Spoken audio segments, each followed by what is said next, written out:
이렇게 늦은 시간 또 시간을 내어서 함께 모였는데 하나님께서 꼭 우리에게 필요한 말씀을 주시고 또 깨달음과 함께 하나님 앞에 간절히 기도할 때 하늘로부터 내리는 특별한 은혜가 있기를 소망합니다. 사람에게 무언가 하고 싶은 욕망이 있다라는 것, 살아있다라는 증거입니다. 그래서 살아있는 사람은 꿈을 꾼다고 합니다. 무언가 내가 하려고 하고 이런 거 했으면 좋겠다라고 생각을 합니다. 그런데 이런 꿈과 욕망이 사라지기 시작하면 생명의 힘도 서서히 사그러져 간다고 합니다. 그래서 나이 든 어른들이 요즘은 뭐 먹고 싶은 것도 없어 이렇게 이야기할 때가 있죠. 삶의 욕망이 그만큼 꺾여가고 있는 거죠. 젊은 사람들일수록 욕망이 더 많고 꿈꾸는 것들이 더 많기 마련입니다. 그런 점에서 하나님께서 우리의 생명의 풍성함과 함께 선물로 주신 것은 꿈꾸는 것입니다. 무언가를 바라고 꿈꾸며 욕망하는 것입니다. 그런데 문제는 이 욕망이 어느 선을 넘어가기 시작하는 순간 탐욕이 되어지고 또 집착이 되어진다라는 겁니다. 그래서 하나님께서 우리에게 주신 것이 어떤 욕망이든지 간에 이것이 선을 넘어가지 않도록 스스로 잘 다듬어야 되고 또 어떤 한 가지에만 몰두하지 않도록 집착이 되지 않도록 조심해야 합니다. 탐욕이라고 하는 것은 욕망이 선을 넘은 경우를 탐욕이라고 합니다.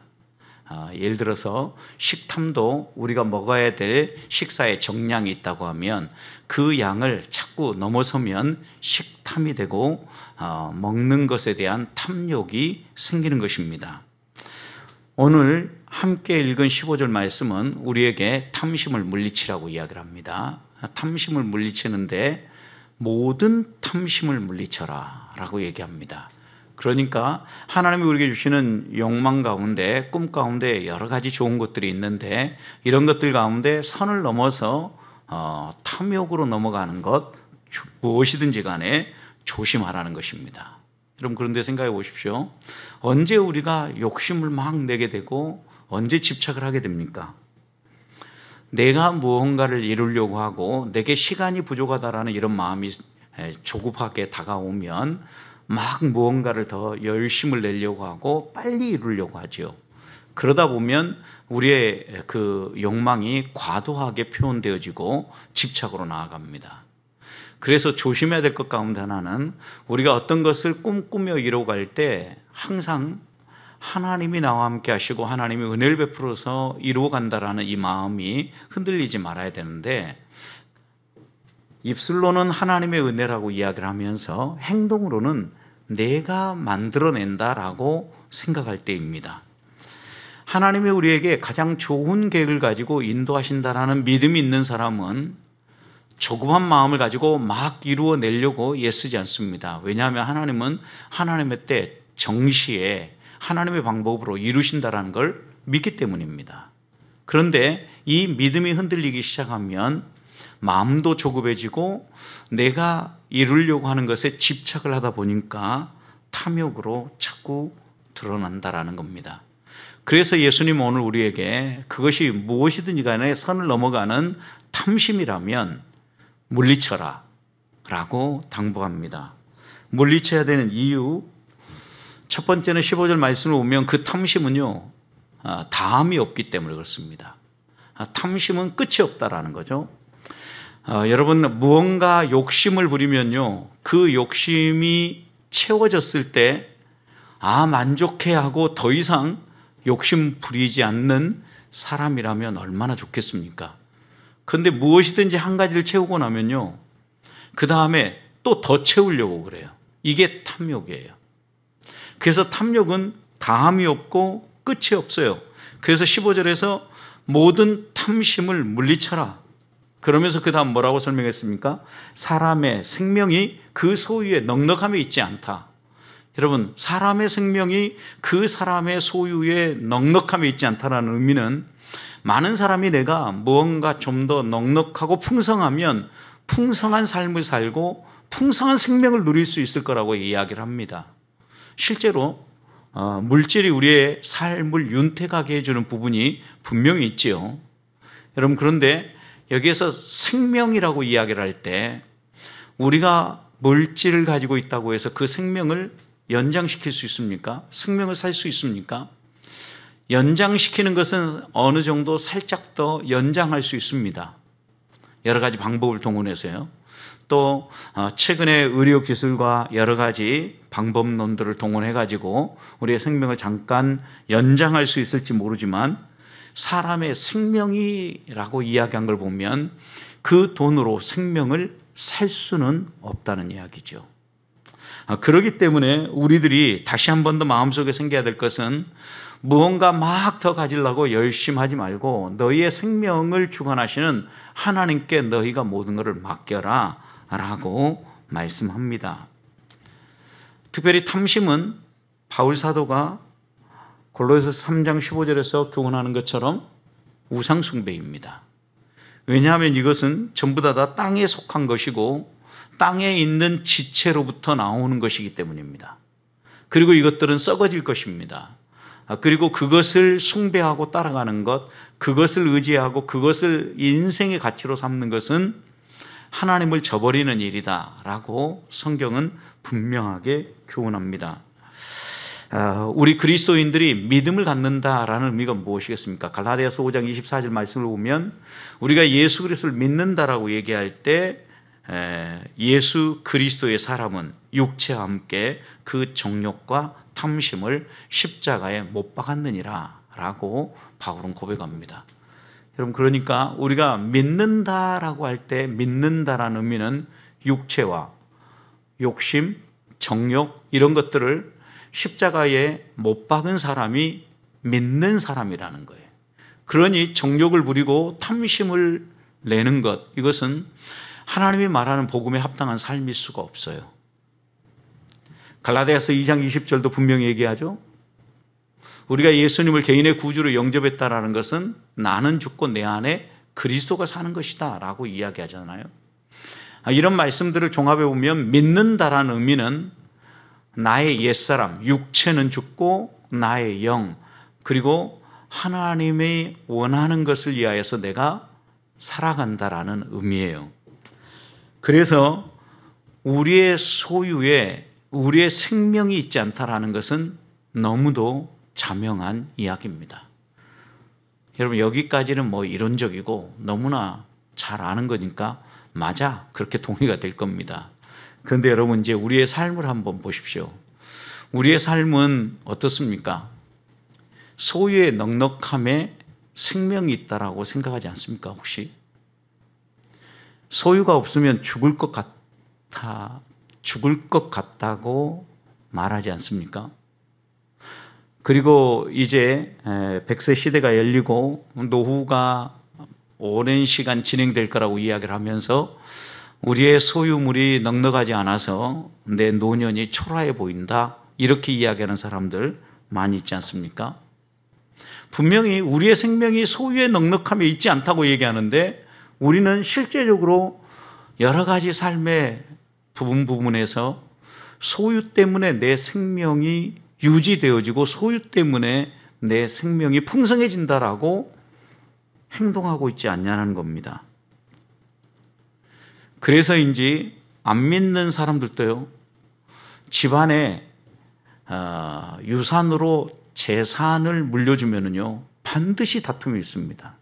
그 다툼의 중심은요 누가 얼마만큼 더 갖느냐입니다. 첫째가 더 갖느냐, 둘째가 더 갖느냐, 셋째가 더 갖느냐, 이런 것들 때문에 싸웁니다. 생명이 분명히 얼마나 더 갖느냐 덜 갖느냐에 인생의 가치가 좌우되지 않음에도 불구하고 조금이라도 더 자기가 가져야 되겠다라고 싸워요. 여기서부터 우리는 철저하게 그릇된 생각을 가지고 신앙생활을 한다는 것을 알게 되어져요. 적어도 그리스도인이라고 하면 이런 욕망을 내려놔야 돼요. 더 갖기를 원하는 사람이 있으면 내어줄 수 있는 넉넉함이 필요한 거죠, 여러분. 루터는, 종교교육자 마틴 루터는 세상에 여러 가지 다양한 직업군이 있는데 하나님이 우리에게 이런 직업군으로 부르신 것은, 이런 천직을 주신 것은 이웃을 섬기라고 주신 것이다 그랬어요. 그러니까 우리가 어떤 직업을 가지고 일을 하든지 간에 그 일을 통하여서 우리가 결국 나아가야 될 방향은 이웃을 섬기기 위해서 나아가야 된다. 근데 여러분, 직업은 무엇을 위해서 여러분 직업을 갖습니까? 이웃을 섬기기 위해서 직업을 갖습니까? 솔직하게 대답해 보세요. 먹고 살라고 하는 거 아닙니까? 여기서부터 그러니까 우리의 방향이 완전히 틀어져 버리는 거예요. 그리스도인으로서. 우리가 먹고 살고 소유에 넉넉하며 내 생명을 두고 이렇게 행동을 하면서 입술로 기도하고 하나님 앞에서 행동할 때는 믿는 사람인 척 행세를 하다 보니까 완전히 우리는 이율배반적인 신앙생활을 하는 겁니다. 여기서부터 그리스도인들의 심각한 정신적 문제가 생기는 거예요. 그리스도인들 가운데 그래서 정신 이상자들이 많은 이유이기도 해요. 그래서 마틴 루터는 우리에게 뭐라고 그랬냐면, 우리가 거듭난 성도로서 이 땅에서 살아간다고 하면 그 일이 무엇이든지 간에 거룩한 게 없고 속된 것이 없다라는 거예요. 거룩하고 속된 것으로 구분할 수 없다라는 거예요. 교회에서 일하고 저처럼 말씀을 선포하는 사람이면 성직이고, 또 세상에서 그냥 우리의 여러 가지 일들을 해가면 그것은 속된 일이다, 이렇게 생각하는 것은 어리석은 생각이라는 거예요. 돈 벌어서 먹고 살려고 일을 생각을 하니까 우리들이 이런 구분을 한다라는 거예요. 여러분, 그런데 이웃을 섬기기 위해서 하나님이 나를 부르신 부름의 자리라고 생각을 하면 먹는 것, 우리의 수입은 부수적인 거예요. 그건 하나님이 덤으로 주시는 거예요. 왜? 무엇을 먹을까, 무엇을 마실까, 입을까 염려하지 말아라. 주의 나라를 위해서 하나님이 우리에게 주신 그 직업을 가지고 이웃을 섬기기 위해서 너희의 재능들을 사용하고 너희의 시간을 쓴다면 그 다음 너희들의 먹고 그 다음 누리고 잠잘 것 내가 책임져 줄게. 우리 주님은 이렇게 이야기하잖아요.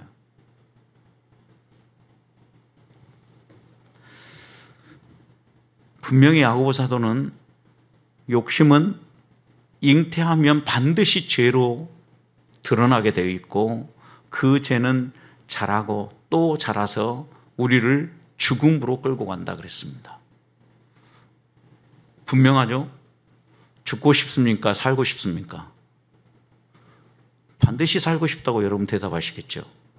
그러면 욕심을 버려야 합니다. 정욕을 버려야 합니다. 선을 넘어서 하나님이 우리에게 주신 건강한 욕망이 아니라 탐심으로 선을 넘어가는 이것은 반드시 버려야 합니다. 내면에서 조용히 고개를 들고 싹트기 시작하는 탐심을 잘라내지 않으면 결국은 나를 죽인다라는 것을 기억하십시다. 그리고 오늘 이 밤에 함께 기도할 때, 하나님, 내가 내 마음에 일을 할 때든 무엇을 할 때든 탐심을 가지고 일하지 아니하고, 내가 섬기는 그 일이 이웃을 위한 일이고 이웃을 행복하게 하기 위해서 내 작은 재능과 하나님이 주신 달란트를 사용하게 해주시고, 또 하나님 앞에서 이렇게 주의 일을 할 때 하나님이 책임져 주시고 먹여주신 은혜를 맛보게 해주시옵소서. 기도할 수 있기를 소망합니다. 두 번째, 하나님이 또 탐심을 물리치라고 하는 이유는 뭐냐? 탐심은요, 결국은 이 땅에 쌓는 작업이라는 거예요. 오늘 예수님은 분명히 우리에게 얘기합니다. 탐심에 사로잡혀 사는 삶이 이 땅에 쌓는 삶이라는 것을 한 부자의 비유를 들어 설명을 합니다. 한 부자가 땀을 흘려 열심히 노동을 해서 농사를 지어서 많은 열매를 거뒀습니다. 풍년이 이루어진 겁니다. 수확을 하고 보니까 수확한 열매를 저장할 창고가 부족합니다. 그래서 고민을 합니다. 안 되겠다. 지금 이 창고를 헐고 더 크게 창고를 지어서 얻은 이 열매를 저장해야 되겠다라고 생각을 합니다. 행동으로 옮겼습니다. 창고를 허물고 더 큰 창고를 지어서 풍성한 열매를 그 창고에 차곡차곡 쌓았습니다. 그리고 이 부자는 이렇게 외칩니다. 내 영혼아, 참 행복하다. 오랫동안 먹고 살 수 있을 것 같아. 이제는 먹고 즐기자. 이렇게 자기 영혼에게 이야기를 한 겁니다. 거기에 대해서 20절 하나님은 뭐라고 이야기하십니까? 어리석은 자야 그랬어요. 왜 어리석은 자라고 이야기합니까? 어떻게 생각해 보면 자기가 벌어서 열심히 수고해서 얻은 열매를 허튼 데 쓰지 아니하고 자신의 장래를 위해서, 노후를 위해서 잘 쌓아놓고 보존하는 것 같은데, 오히려 이것이 지혜로운 일인 것 같은데 하나님은 이 사람에게 지혜로운 자야 라고 얘기하지 않냐고 어리석은 자라고 이야기하고 있다. 이 부자의 문제점이 무엇입니까, 여러분? 인생을 자기가 계획하고 인생을 자기가 설계하려고 하고 있다는 겁니다. 야고보 사도는 야고보서 4장 13절에서 이렇게 이야기를 했습니다. 들으라, 너희 중에 말하기를 오늘이나 내일이나 우리가 어떤 도시에 가서 거기서 1년을 머물며 장사하여 이익을 보리라 하는 자들아, 내일 일을 너희가 알지 못하는도다. 너희 인생이 무엇이냐? 너희 인생은 잠깐 있다 사라지는 안개니라. 이렇게 얘기했어요. 여러분, 그러니까 자기가 하나님의 뜻은 내려놓고 자기 계획을 세우는 겁니다. 이 부자도 예수님으로부터 어리석다라는 평가를 받은 이유는 딱 한 가지예요. 자기가 자기 인생을 설계하고 자기 인생의 행복을 자기가 만들어갈 수 있다라고 착각한 거예요. 하나님은 우리에게 분명히 말씀하십니다. 우리의 인생을 하나님의 뜻을 따라 살아가라고요. 여러분, 그런데 하나님의 뜻을 따라 살아간다는 것은 정말 입버릇처럼 많이 이야기하지만 그 의미를 왜곡한 채 신앙생활 한다는 걸 다시 한번 점검해야 되는데, 왜 그러냐면 여러분, 하나님 뜻대로 산다는 의미를 입버릇처럼 고백하다 보니까 그 의미가 서서히 희미해져 가요. 하나님의 뜻대로 살아간다는 의미가 무엇입니까? 내 계획을 내려놓고 내 생각을 내려놓고 하나님의 계획과 하나님의 생각을 따라 살아간다라는 거예요. 여러분, 그렇다고 하면 여러분, 이 부자가 풍성한 소출을 얻었습니다. 열매가 많이 거둬졌습니다. 그러면 제일 먼저 해야 될 게 무엇입니까? 하나님께 묻는 게 1번이죠, 여러분. 하나님, 왜 이렇게 많이 주셨습니까? 저만 온도가 높은가요? 막 땀이 막 나는데 온도 좀 낮추시기 바랍니다. 여러분도 온도 올라가니까 좀 졸리죠? 한 절반은 눈을 감고 계시는데 잘 주무세요. 그러다 보면 말씀이 한 번씩 깨달아질 때가 있을 테니까. 왜냐하면 성경을 해석을 할 때 하나님 말씀을 깊이 깨닫는 경지가 어디냐? 입신이라고 그러는데, 입신은 우리의 영이 살짝 졸릴 때 일어난다고 합니다. 그러니까 여러분, 입신이 일어날 수도 있습니다. 소위 말하면 이건 농담이 아니라 진심입니다. 엑스타시가 일어나는 건데, 항월경에 이르는 것이 보통 그럴 때 많이 일어난다고 합니다. 그래서 우리가 이제 진정으로 하나님 앞에서 조금 더 열심으로 영성을 사모하고 또 하나님과 합일되어지는 것을 갈망할 때는요, 이렇게 우리의 마음과 소원들을 내려놓고 하나님께 완전히 맡기는 작업들도 필요해요. 여러분, 그래서 가끔 졸다가 특별한 은혜를 경험할 때가 있습니다. 오늘 여러분이 그러시기를 소망합니다. 다시 돌아옵니다. 여러분, 생각해 보십시오. 하나님의 뜻이라고 이야기를 하지만 자기 계획을 가지고 하나님의 뜻을 그 자기 계획에다 입힙니다. 내가 이렇게 하고 싶은 것을 하나님 앞에 기도하고 난 다음에 하나님 뜻이라고 말하는 것과 마찬가지인 거죠. 이러다 보니까 자꾸 곁길로 가는 거예요. 지혜로운 농부라고 하면 왜 하나님 이렇게 내가 농사했는데 평소와 다르게 많은 걸 주셨습니까? 오늘날로 표현한다면 내가 날마다 매달 받는 월급이 있는데 이번 달에 특별히 하나님이 더 주셨어요. 그러면 하나님 무엇을 위해서 더 주셨습니까? 이렇게 물어야 되는데 우리는 그 작업 없이 그냥 내가 원하는 대로 계획하고 내가 원하는 대로 써버린다라는 거죠. 이 어리석은 부자가 어리석다라고 판단을 받은 이유는 많으니까 자기가 생각해 보기에 이걸 잘 보관해 놨다가 오랫동안 쓰면 좋겠다라고 생각을 하고 창고를 헐고 거기에 쌓는 작업을 한 거죠. 하나님의 뜻은 무엇인지 묻지도 않고, 하나님이 우리에게 무언가를 주실 때에는 그걸 가지고 하나님 나라를 위해서 또 이웃을 섬기라고 주신 것임을 우리는 항상 잊지 말아야 돼요. 그럼 제가 누터를 언급했는데, 누터는 부를 과도하게 축적하면 그것은 죄 짓는 일이라고 그랬어요. 왜 그럴까요, 여러분? 내가 열심히 노력해가지고 내가 열심히 경제활동을 해서 하나님이 거기에 열매를 주신 것은 당연히 하나님이 우리에게 은혜를 베풀어 주신 거 아니겠어요? 그런데 하나님의 은혜를 베풀어 주신 것과 달리 축적은 다른 의미예요. 하나님의 은혜를 베풀어서 우리에게 우리의 수고에 열매를 더해 주시는 것은 은혜라고 말할 수 있지만, 이것을 과도하게 축적하면 그것이 죄가 될 수 있는 것은 뭐냐? 하나님이 우리에게 주시는 물질은요, 공동의 물질로 쓰라고 항상 주신다라는 거예요. 이게 루터가, 종교개혁자인 루터가 반복해서 물질과 관련해서 교육했던 부분입니다. 그러니 하나님이 내게 무언가를 더 준 것이 있으면 쌓아둘 것이 아니라 어떻게 하면 이 잉여를 흘려보낼 건가를 생각해야 되거든요. 그래서 루터는 이렇게 얘기했어요. 공동의 물질을 나를 위해 쌓아두는 것은 도둑질과 같다 그랬어요. 하나님이 무언가를 더 줘가지고 하나님이 넉넉하게 하셨다고 하면 내가 쓸 부분들이 분명히 있을 겁니다. 그런데 우리의 욕심은 한계를 넘어서서요, 하나님이 주신 것으로 만족하지 못하고 부족하다고 생각해요. 더 있어야 되겠다라고 생각을 해요.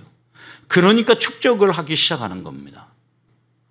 하나님이 내게 얼마를 주셨던 내가 이 정도 써서 만족하는 것, 이 사람이 진짜 행복한 사람이죠. 하나님은 우리에게 그렇게 살라고 얘기하는 거예요. 바울도 빌립보서 4장 13절, 내게 능력 주시는 자 안에서 내가 모든 걸 할 수 있다는 의미가 무엇입니까? 풍부한 것에 처할 줄도 알고 가난한 데도 처할 줄 아는 일체의 비결을 예수 그리스도를 통하여 배우게 되었다라는 거예요. 여러분, 이 믿음의 비밀을 가지고 살아가는 사람이라고 하면 내가 좀 더 많이 주셔서 흘려보냈더니 그 다음에 쓰려고 하니까 좀 부족해요. 비천에 처하게 되는 거죠. 여러분, 그 지혜도 우리가 누리면서 때로는 그렇게 살아가는 것이 하나님이 우리에게 원하시는 삶이라는 거예요. 그래서 루터는 이렇게 이야기했습니다. 개인의 풍요로움은 공동체를 위한 하나님이 주신 과제다 그랬어요. 과제. 개인에게 하나님이 어떤 풍요로움을 주시면 그 풍요로움은 하나님이 우리에게 과제를 주시는 건데, 공동체를 위해서 무언가를 하라고 주시는 과제다. 이게 뭐예요? 우리에게 주어지는 풍요예요. 그래서 우리가 하나님 앞에서 항상 생각해야 될 것은 내가 내 삶의 주인이라는 착각을 내려놓고 우리의 시간과 생명과 소유물을 어떻게 하면 하나님의 뜻대로 관리하고 사용할 수 있을까를 부단히 물어야 합니다. 분명히 우리가 열심히 경제활동을 하고 일을 하다 보면 어떤 날은 좀 더 얻을 때도 있지만 또 어떤 때는 좀 부족할 때도 있습니다. 그것이 풍부에도 처하고 비천에도 처하는 비결입니다. 근데 풍부에 처하는 비결 가운데 풍성하니까 창고를 크게 짓고 쌓아두자. 내 영혼이 행복하게 누릴 거야. 내가 풍성한 삶을 살 수 있어. 이렇게 생각하는 것은 어리석은 삶이라는 거예요.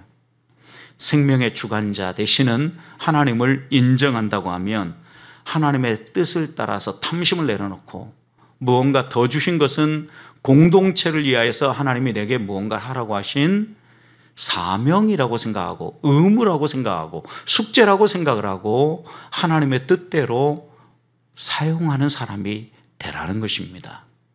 저는 우리 보배교회 성도들이 다시 한 번 더 하나님 앞에서 지혜로운 농부가 되지 어리석은 농부가 되지 않기를 축복합니다. 마지막 한 가지 더, 하나님은 탐심을 버리라고 하는 이유는 탐심을 갖다 보면 절대 하나님께 부여할 수 없기 때문입니다. 탐심은 땅에 쌓는 작업입니다. 그러나 하나님께 부여한 일은 하늘에 쌓는 작업입니다. 여러분은 땅에 쌓는 사람입니까? 하늘에 쌓는 사람입니까? 하나님은 분명하게 우리에게 21절 이렇게 얘기했어요. 자기를 위하여 재물을 쌓아두고 하나님께 대하여 부여하지 못한 자가 이와 같다 그랬어요. 여러분, 그러니까 탐심을 버리라는 이 이야기 가운데 하나님이 분명히 우리에게 얘기하는 것은 그건 땅에 쌓는 거고 자기를 위해 쌓는 건데, 그렇게 살면 하나님께 부여할 수 없다라는 거예요. 하늘에 쌓을 수 없다라는 거예요. 어떻게 하는 것이 하늘에 쌓는 것일까요? 누가복음 조금만 더 12장에서 더 읽어가다 보면 33절 이렇게 얘기했습니다. 누가복음 12장 33절 34절 너희 소유를 팔아 구제하여 낡아지지 아니하는 배낭을 만들어 곧 하늘에 둔 바 다함이 없는 보물이니 거기는 도둑이 가까이 하는 일도 없고 좀도 먹는 일이 없느니라. 34절 너희 보물이 있는 곳에 너희 마음도 있느니라. 여러분, 그러니까 하늘에 쌓는 비결, 하나님께 부여한 비결은 뭐예요? 너희 소유를 팔아 어떻게 하라고요? 구제하라는 거예요. 그러니까 성경이 이야기하려고 하는 바는 선명해요. 그래서 예수님을 만나고 제대로 된 믿음의 변화가 일어난 사람들마다 제일 먼저 일어나는 반응이 무엇입니까? 동족에게 과한 세금을 거두어서 매국노라고 평가를 받았던 삭개오는요, 예수님이 그의 집에 방문하고 예수님을 통하여서 구원의 놀라운 은총을 깨닫고 난 후에 그가 어떤 반응을 보였습니까?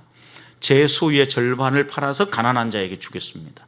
두 번째, 혹시 제가 일을 하면서 다른 사람에게 속여 빼야 하는 것이 있다고 하면 4배로 갚겠습니다. 4배로.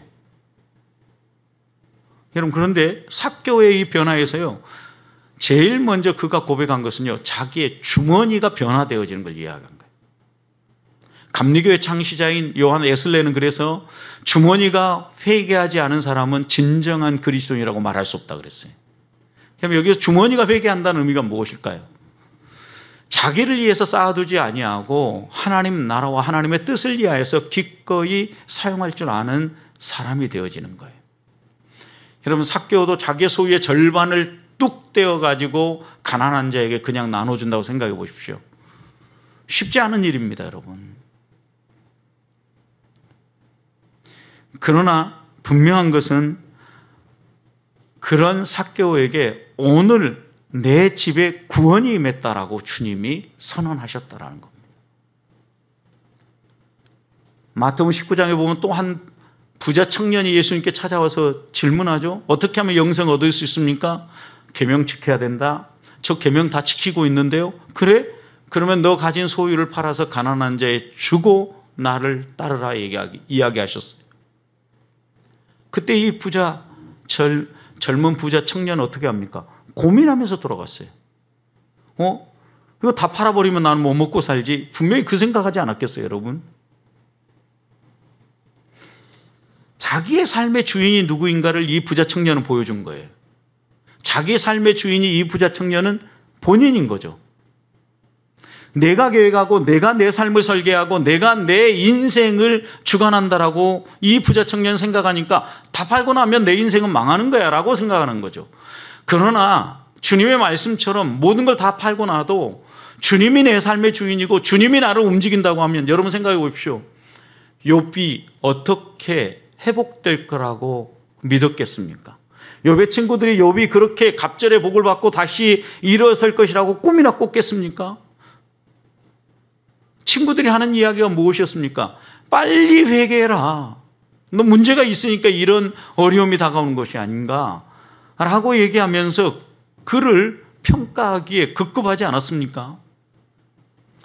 그러나 끝까지 하나님 앞에서 단련되어지고 훈련되어진 후에 하나님께서는 욥에게 갑절의 복을 더하시. 생각해 보십시오. 하나님이 주셨고 하나님이 다시 가져가셨어요. 욥은 그 일로 인하여 하나님 앞에 범죄하지 않았다고 성경이 기록했어요.